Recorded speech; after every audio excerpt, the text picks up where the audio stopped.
No lies told, but there's something about Jameis with the New York Giants in the Big Apple. I love it.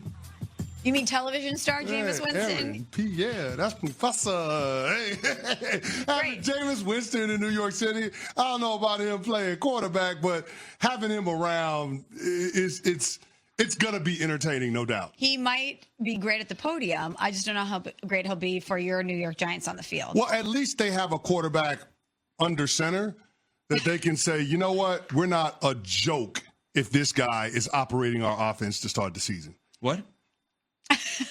I don't think it's a joke. I think Jameis Winston is a competent quarterback. I don't understand that. I don't get the reaction around Jameis Winston. It makes no sense to me. Like, why is he not considered a bust? Baker Mayfield was ridiculed. Sam Darnold was ridiculed. Geno Smith was a second rounder and ridiculed. Mm-hmm.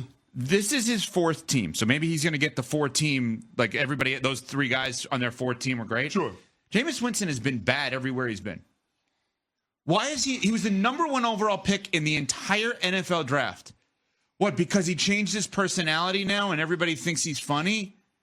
That he's not a bust? Like, what is this? Why does he get the free Marcus Mariota is looked at as more of a bust than he is. Jameis Winston was 5-2 in 7 games started for the New Orleans Saints in 2021. Okay. That's not a bust. That's a competent backup quarterback. That's exactly what you're looking for. He was the number 1 overall pick in the draft.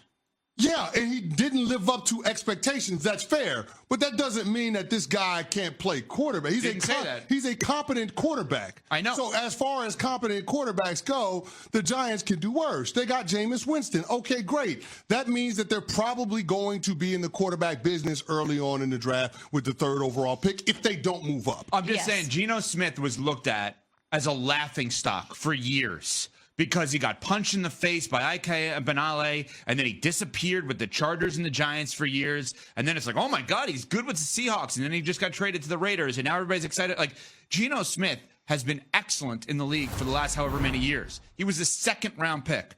Baker Mayfield flamed out in a way that the Browns were begging to get rid of him. Sam Darnold, I'm seeing ghosts. Those 3 guys, just as an example, because those are now the comps, right? The 4-team guys, they're now the 5th team in the case of actually both of them that just changed teams this offseason. I just feel like Jameis Winston has gotten the biggest pass of any number 1 pick I've ever seen in my life. He's not think about it. We're singing songs. We're playing the clip from him with Saquon at the Super Bowl. Like, why do we smile with him and frown with the other guys? Well, that's all his media opportunities. That's not personality. That's not us talking about the football part of it. And when I first heard this news, I thought this is a solution. It's not their long-term option. I still think they're going to go out there and be active and bring in a quarterback. Jameis, to me, as I'm viewing this situation, is a bridge to the future because that's what John Mara said after the season. He said, there's 3 things we need to work on, and one of them is finding our quarterback for the future. Jameis Winston is not the quarterback for the future, but he can be somebody that can be there as a bridge to the future and or be there as a backup to the future if they draft him, which I fully expect them to be active in the draft and still get a quarterback. Yeah, Jameis Winston is the pace car for whatever quarterback that they draft, exactly. Right? Like, they're going to be an open competition in training camp, and they're hoping that their young guy wins it. And then, oh, by the way, Jameis Winston, because of his pedigree, because he was the number 1 overall pick, can help that young quarterback, if that guy needs it, deal with being thrust into the NFL spotlight, especially in the most intense market in the entire country. Right. So all of that matters to me. But to sit here and say that Jameis ain't a competent quarterback or to say that he's not a quality backup, I just can't get on board with that. I never said that. Well, what did you say? I said he's a bust as the number 1 overall pick in the draft and has never been treated as such. As a backup quarterback, because he was the number 1 pick in the draft, because everyone at one point thought he had insane talent. He went undefeated in college one year where he was basically like, and I'm not saying this in a joking way, like couldn't see. Yeah. Which was unbelievable that he went undefeated while not, like he didn't have the eye surgery at that point. And there's no question that he has an ability to win a game for you and lose a game for you. He's not a number 1 overall pick in terms of his career. He absolutely has a place in the NFL as a backup. I want to go into one other thing, though. You said this leads you to believe that your former team, the Giants, will take a quarterback in this year's draft at number 3. Previously, I think we all agreed the Giants aren't ready for a quarterback and are better off not taking one. Has your opinion on that changed now? Or you're my opinion is my opinion. I don't think they should take a quarterback just because they got a general manager and a head coach on a hot seat, but they don't give a damn about what I think. It feels like they're going to do what dysfunctional franchises do, which is draft a quarterback with all of that instability around them and have the potential for your quarterback to have a new head coach and general manager in year 2.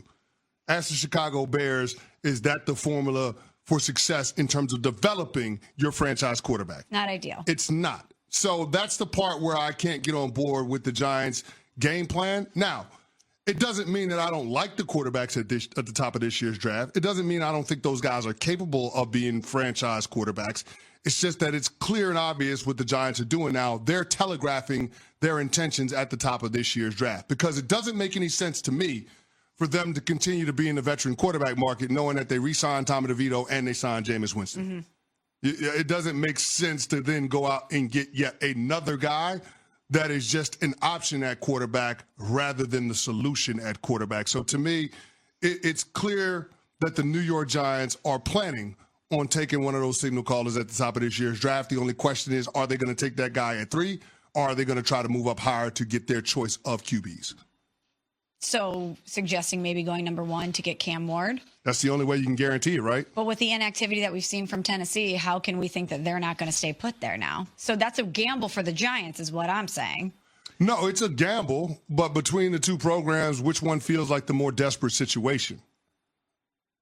The Giants, certainly, because of their head coach and GM being exactly. on the hot seat. And what we've heard is that Tennessee ideally would be able to trade back, still get their guy, but then also get a bevy of picks in order to continue to build their program. So, again, it's a fascinating proposition. And because Tennessee is so quarterback starved, you wonder what the asking price for them would be in order to move up to number 1.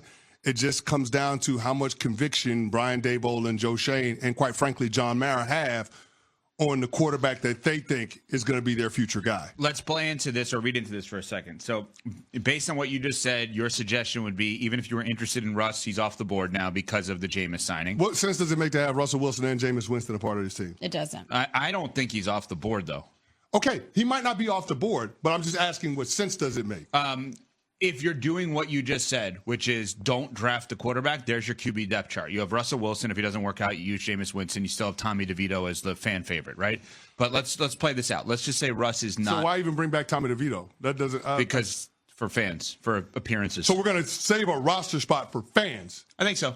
No, the fans don't want him. I was going to say, how many fans are clamoring for Tommy DeVito? I mean, I love the guy. He went to Illinois. He's Italian. But how many fans are saying, you know what? I'm going to buy tickets to see the New York Giants because Tommy DeVito's on the roster? Not one. In fact, fans don't like him because he won a couple games 2 years ago, which cost them being able to draft guys. But yeah, everyone has said, from Fowler on, all our insiders and reporters have said that the Giants' plan was always to bring in 2 quarterbacks and still draft someone. So it was going to be a Russell Wilson, Joe Flacco type thing. They're paying Jameis as a backup. So it's not like if this is your plan A, I don't want to see what your plan B is.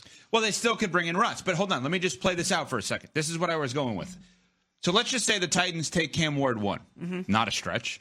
Let's say the Browns take Shador 2. Not a stretch. What happens at 3 if the Giants' plan is to take a – if you're saying this gives you the belief the Giants are interested in drafting a QB, is Jackson Dart on the board at 3? I don't know if Jackson Dart's on the board. Depends on what happens with Russell Wilson. If Russell Wilson is content waiting until after the draft to sign, then maybe the Giants use that as the contingency to missing out on the quarterbacks at the top of this year's draft. So we'll go Abdul Carter, Travis Hunter, and then we'll bring in Russ? Yeah. Yeah. I mean, they technically could do all 3. They could bring in Jameis, Russ, and a first-round quarterback. Then what? It's the Giants. That's a waste of resources. It's a waste of resources if you do that. I wouldn't be shocked. I'm just saying.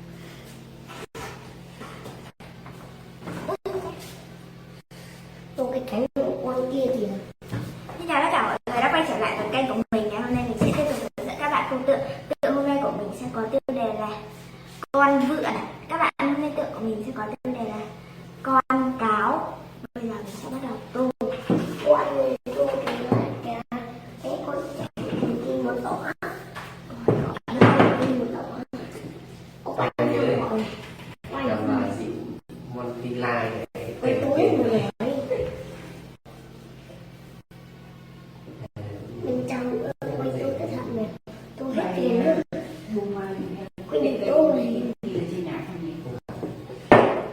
đi. E này. Bên này như ai ra? Thì cái thường là Người nó cũng mở đỏ, người nó cũng mở đỏ. Người nó cũng mở đỏ. Tôi người nó cũng mở đỏ. Chân nó xanh, chân nó xanh. Xanh là cây. Bên chân một tí, chân một tí.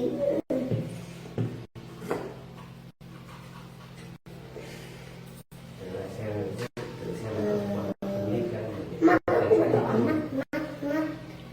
Con còn phải nguyện Đúng rồi. Đấy, sừng, nó sừng. Đấy. không biết là sao. Đấy, đầu nó cũng đỏ.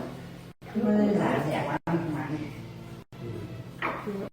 Mình lấy mấy cây đấy để làm thì nhờ thì là những cây không làm đẹp lắm. Chân nó xanh. Có cây Đầu nó hai một cây thứ tư. nó có tối bên ngay bên ngay đúng rồi. Chân màu xanh một tí nữa màu xanh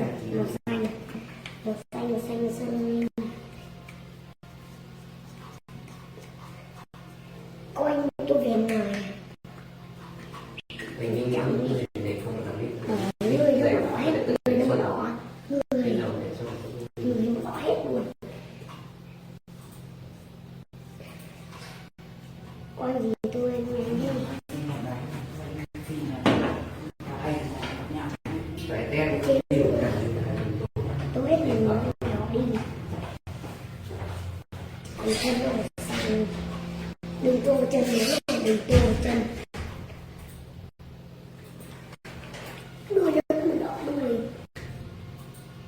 lâu rồi còn cái gì đâu